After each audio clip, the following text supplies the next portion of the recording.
Hello guys, welcome to a new bedtime story.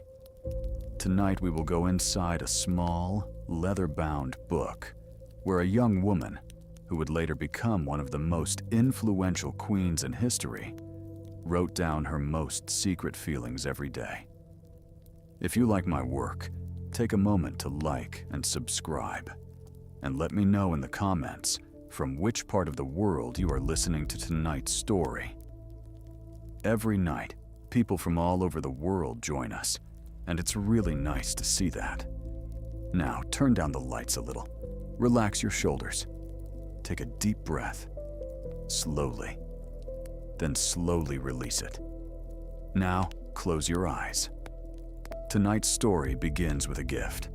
A small book, which came from a mother to her 13-year-old daughter. That girl's name is Victoria.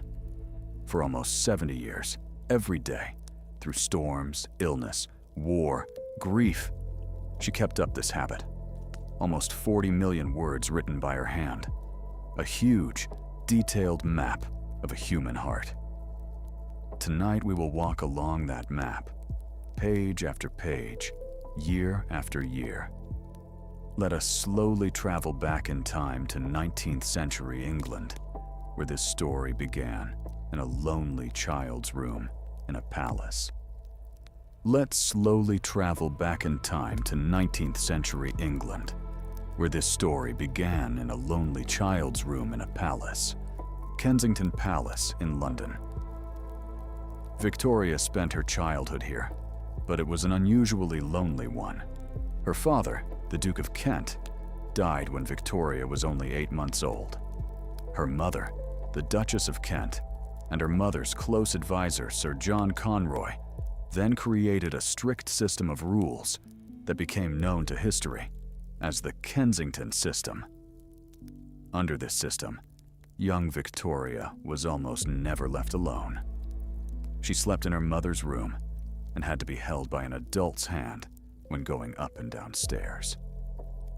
Her only companion was her beloved governess, Baroness Lejeune, who taught her and was almost as affectionate as a mother. In this lonely environment, in the summer of 1832, 13-year-old Victoria went on an educational trip to Wales with her mother. Before the journey, her mother gave her a gift, a small purple leather-bound book.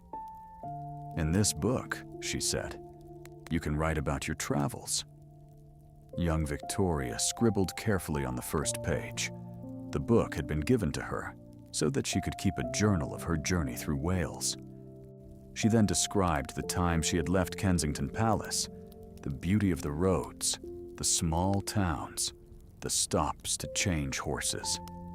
Little did she know then that this little habit would become her lifelong companion. Book after book would be filled with her handwriting, every day, for nearly 70 years. Every chapter of her life would be recorded on these pages. This diary was perhaps the only place in her lonely childhood where she could speak freely, uninhibitedly, even if the words were written only for her own eyes.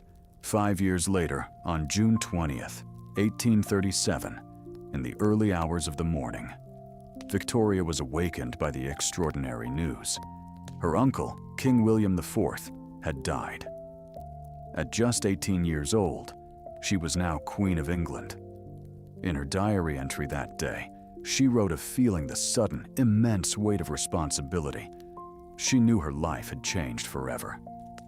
Within hours, she was facing her first Privy Council meeting, standing alone in a room full of ministers, advisors, and seasoned politicians. Many expected the young woman to be nervous, hesitant, but according to her diary, she handled the moment with confidence. Her life changed overnight, but her diary writing habits did not.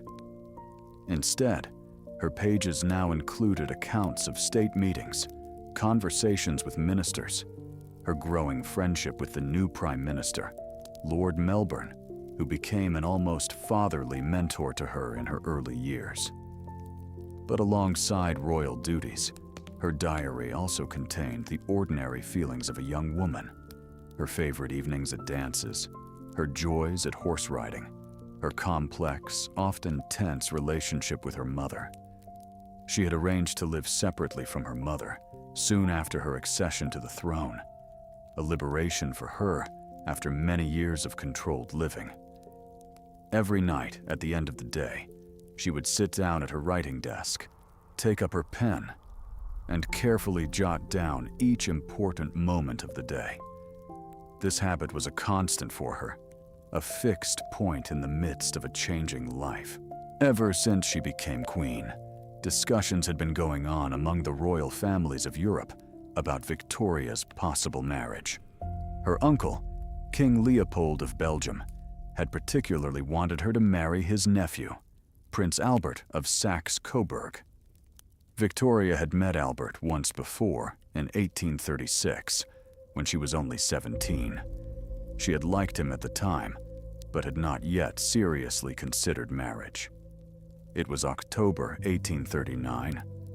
Albert was visiting Windsor Castle again, this time with his brother Ernest. Victoria went to meet him at the station herself. That night, in her diary, she wrote of a new, profound feeling that had awakened in her heart. The sight of Albert had stirred in her a strange emotion. She thought him extraordinarily handsome.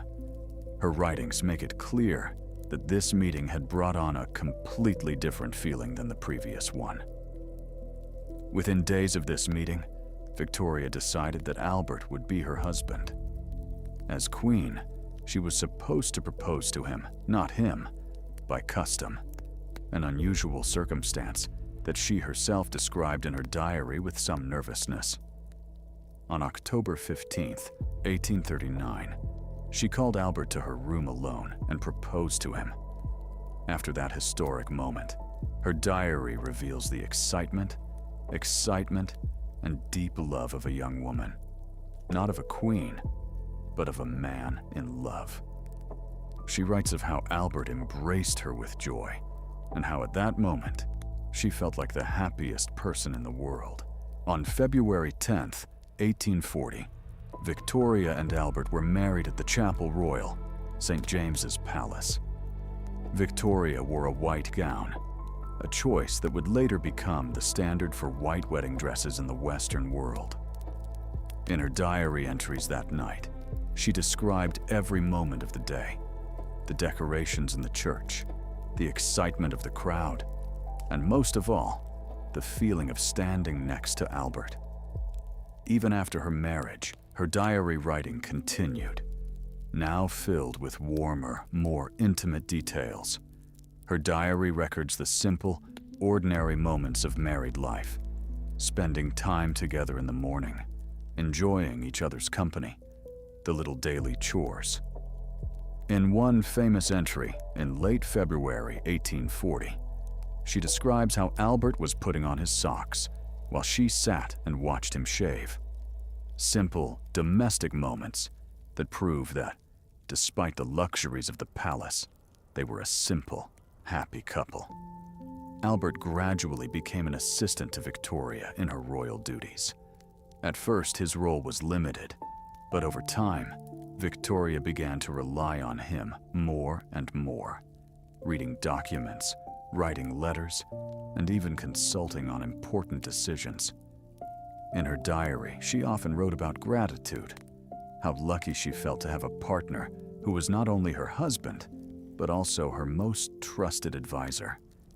It is entries like these that make her diary special, because here we see not a queen, but a person who loved, laughed, and was fascinated by the small joys of life. Over the years, Victoria and Albert had 9 children, 4 boys and 5 girls. The first child, Princess Victoria, was born in November 1840, just 9 months after their marriage. Each child's birth, their first step, their first word, was recorded in her diary. Interestingly, however, Victoria herself admitted that she did not feel the natural affection for her children as she did when they were a little older, and learning to talk. In her diary, she wrote of her pride in her children, of her occasional worries, and of the complex feelings of motherhood, a rare and courageous thing for a queen of that era. She wrote openly about the hardships of pregnancy, which women were not supposed to talk about publicly in society at that time. Balmoral Castle in Scotland became the family's favorite place. Albert himself was involved in the design of the palace, and Victoria's diaries always describe Balmoral with particular warmth. Walks in the hills, her love of local Scottish heritage, sitting with her family in the evenings. Her diaries also contain numerous accounts of ordinary days, spending time in the garden, listening to music with Albert in the evenings, her own love of painting and etching, which she also often mentions in her writings. This detailed, almost daily recording has made her one of the best documented members of the royal family in history. We know what she thought, what she felt almost every day for almost 7 decades. It is this rare honesty and consistency that has made her diaries so valuable to historians. 1861. The most difficult chapter of Victoria's life began. In March of that year, her mother, the Duchess of Kent, died. The loss deeply affected her, although their relationship had not always been easy. But it was only the beginning. In December of that year, Prince Albert, aged at just 42, died of typhoid fever after a long illness. His last days are described in heartbreaking detail in Victoria's diary, sitting by his side, holding his hand, paying attention to every feeble breath. After Albert's death on the night of December 14th, Victoria wrote that the light in her life had gone out. The loss completely shattered her, and the pages of her diary over the following months, and even years, became a record of deep, unending grief. She spent many years mourning in black, a habit she continued for the rest of her life, almost 40 years. She stayed away from royal events and reduced her public appearances, which at one point led to public criticism. In her diary, she wrote about her loneliness, how difficult each day was without her beloved, and how every familiar place, every memory reminded her of Albert. But her diary writing never stopped. In fact, even in this most difficult time, writing was a kind of solace for her, a way to hold on to her feelings, as if carrying on an invisible conversation with Albert. Over time, Victoria gradually returned to public life, although the memory of Albert remained with her. Her diary entries were dedicated to Albert on December 14th each year, for years. Her later years in life reflect the reflections of a mature, experienced queen, concerned about the expansion of the empire, the joy of her grandchildren, and the wisdom that comes with age. Her Golden Jubilee in 1887 and Diamond Jubilee in 1897 were celebrated with great pomp. On these occasions, her diary expresses deep gratitude and wonder. She was moved by the feeling of being loved by the people for so many years. During this time, other important people entered her life, and her diary records them prominently. The Scottish servant John Brown, with whom she developed a close friendship after Albert's death, and later, the Indian assistant Abdul Karim, from whom she began to learn Urdu. These relationships show that Victoria maintained a lifelong curiosity for new people and cultures. She continued to write every day, even as her hands shook and her eyesight began to fail her in old age. Sometimes, she would enlist the help of an assistant to help her write, taking dictation, speaking in her own voice while someone else wrote it down. In January 1901, just days before her death, she wrote her last diary entry. the final page of a nearly 7-decade practice, written in a weak, shaky hand, but written nonetheless, a testament to her commitment to the end. Here comes a fascinating, almost unknown twist to the story of Victoria's diaries. On January 22nd, 1901, at the age of 81, Queen Victoria died. After her death, at her own request, her youngest daughter, Princess Beatrice, was entrusted with editing the diaries. Beatrice, Victoria's youngest daughter, whom she affectionately called Baby, spent much of the last decades of her mother's life at her side. After her older sisters had married and moved away, the Queen had become particularly dependent on her youngest daughter's companionship. Perhaps because of this closeness, Victoria trusted Beatrice to be responsible for the future of her most personal writings. Beatrice did this for nearly 30 years, from 1902 to 1931. Her method was careful and methodical.